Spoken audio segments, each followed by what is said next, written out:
name is Keletso Motau. I am a food stylist, overall food creative. The work I do is kind of visual, so it entails a lot of storytelling through imagery. So taking a recipe and just like food as a whole, and then putting together a beautiful image that tells a story. So that's what I do.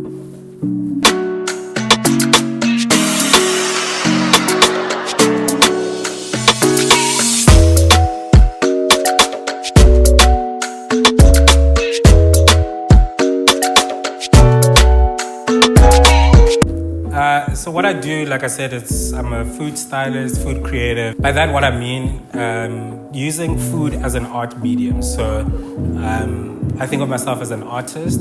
I create pieces and bodies of work that are beautiful but deep. You know, they're storytelling. They whether it's images or moving content, it's just beautiful, deep, heartfelt. Food stories. I think the power of food is that it connects us universally, and you're able to kind of identify who you are by the food that you eat and how it's presented and how it looks, you know. I think as African people, we all eat the same things pretty much, but we eat it so differently. We call it different things. And, you know, that's something that's deep and beautiful to me, because it's something like a thread that connects us all. And that is the power of food. So when I look at food, it's not just for consumption. It's the connections that we have with food, and how do I convey that through imagery, whether stills or moving, without having to have a body of copy sitting next to it. But you know, it could be something as easy and as basic but nostalgic as, you know, the crust from pap, you know, lohoch. Once you made pap, there's that beautiful crust, and when people see that, like I did a shoot for a friend of mine, Lisa Makoti, her cookbook, and one of the images we had was that thing, and so many people saw that and they were like, oh my gosh, I feel it, I connect with it so much. That's me, you know, and that's what gets me excited, being able to connect people through food imagery, for people to be able to connect with one another and connect with me, as well as connect with the subject itself, and that being food. And like I said, you know, food is the medium that I've chosen to express my art. You know, like there's a great artist that I met some time ago. Her name is Penny Siopis, and she has a body of work called Material Selves, and she speaks about how as creatives we have a relationship with our material and our medium. So, you know, when I do my work, you know, my work is creative, it's visual, it's about creating an appeal, like an appetite appeal, and a yum when just looking at an image. There's a lot of charts that happens in how I style things, you know.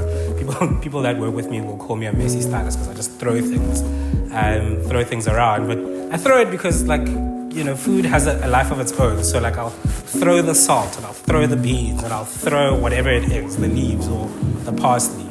And that's direct to chance, you know. So it's by chance that it will fall in a certain way that will kind of ignite a certain emotion.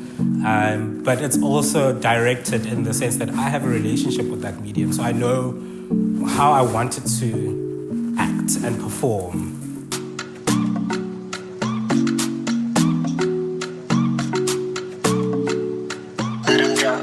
So the question, like, what inspires me can be a tough one, because so many things inspire me. Like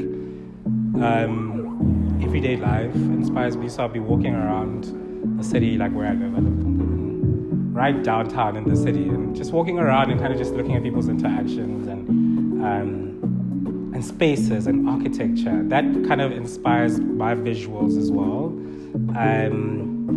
Also, I work with like some food authors, so I'll do cookbooks and style, those kind of things. Like the author's story inspires me, like, you know, understanding what it is that they're trying to communicate and what they're trying to say with this image really kind of, it's the basis of what how I approach the image, whether it's a, like whether the lighting is cool or dark, whether it's textured, whether it's, clean and like just, I don't want to call it sterile, but like clean environment. It's just understanding what it is that the author's trying to say so that I can interpret that. Travels inspire me a lot, like different cultures, different practices, different takes on things, like the same idea of pap, like that concept and that ingredient and that way of cooking. It inspires me, like how people look at it differently and how people approach it differently, from the names to the practice of like, do you whisk the flour into the hot water? Do you add it to cold water first? That's a key thing for me. And there's just beautiful produce and beautiful ingredients. Like I try by all means to make the product shine. And not being too theatrical in the way that I style things. I like honest imagery. I like honest, pure, straightforward, clean imagery with subtle hints of emotion. So I'm in my kitchen. It's breakfast time. It's summer. What do I make for breakfast? What about breakfast? Ice lollies. Yeah, sometimes it is the big hoo-ha and the theatrics, but most of the times it's just all in the detail for me. That's what I try to achieve with what I do.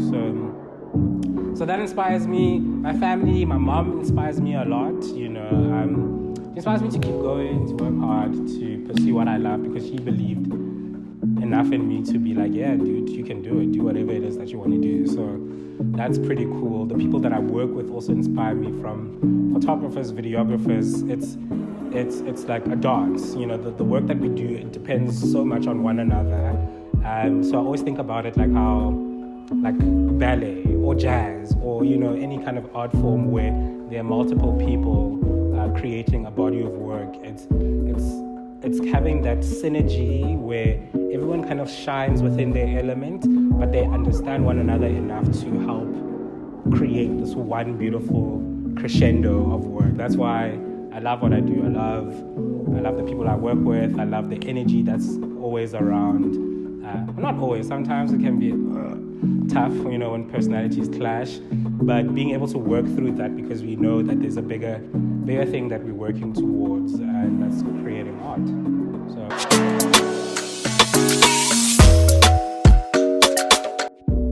So the question is like, what do I love most about what I do? I don't know. There's so many things that I love about what I do. The past week I've been shooting this book, and it's what I've loved is, again, having such an awesome team. I also love the hustle and the craziness and the stress and the sleepless nights and the running around and freaking out. I do enjoy that quite a bit. I enjoy that because it's like, oh man, we're working so hard. We're also stressed to create this final image and final product. So that's pretty cool. One thing I don't like about what I do, and I thought I would like a lot, is that, we think shopping is fun. Shopping is not fun when you have to spend so much money all the time, every day, all day. I hate it. I don't hate it, but like, I do, it does bore me a little bit right now. The other question that was asked is, words of advice from a seasoned wise man like myself. I don't know, like I think the biggest kind of advice that I got that inspired me was, someone spoke at a friend of mine's graduation, and he said, you know what, follow your heart and do what you love, but also do everything that you think you love until you find that one thing that you're great at, but you also are most in love with. So it's, put in the work, ultimately it's do the crazy work, do the crazy hours. I did a lot of work for free, trying to get my foot in the door. I did whatever it took to get to where I am. And there's still many places that I want to go, and a lot of things that I still want to achieve, but ultimately you just need to do the work, so read, study, look at images, get inspiration from other people, you know, do case studies on different bodies of work so that you can constantly grow and practice. Do the thing, do it.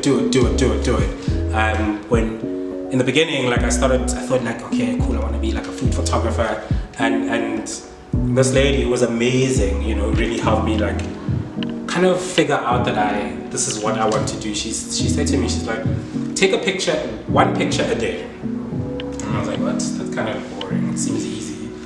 But it was quite important for me to understand that concept of like taking a picture a day is putting in daily practice to train my eye, to train myself in how to use the material, build that relationship with the material, which is food, the medium. So do that thing, practice it at least once a day, even if it's 5 minutes, even if it's 20 minutes, even if it's an hour. Just practice it so that you grow, so you see it differently, and then you can document and see your progress. What's that soccer player? Lionel, that one, Messi. And there's a quote of his where he says, it took 10 years to become an overnight success. You know, because people look at him and they're like, oh my gosh, he's such an overnight success, he's so amazing, he just keeps scoring and it's great. And he's like, yeah, but it took 10 years of practice and working hard and doing what I needed to do to get there. So put in the work. We live in a world where we want fast results, you know. We want, like social media, we want the likes now, we want engagement now, we want to be famous now, we want all these things now. But just do the work and appreciate the time that it's going to take, and appreciate the journey that you're going to be on in mastering this craft. Hard work trumps talent when talent doesn't work hard. So you might be talented, you might be good, but if you don't work hard at it and honing your skill and honing your craft, someone who's working harder will just beat you and be better. Everyone's good. There's a lot of talented people out there, but what sets us apart is that we're willing to do the work, that we're willing to grow and learn and be better, pursue being better daily, every single day, and think about what I did yesterday and how can I do it differently today, which is better. So that's my 2 cents from this wise. So put in the work, do that thing that you love.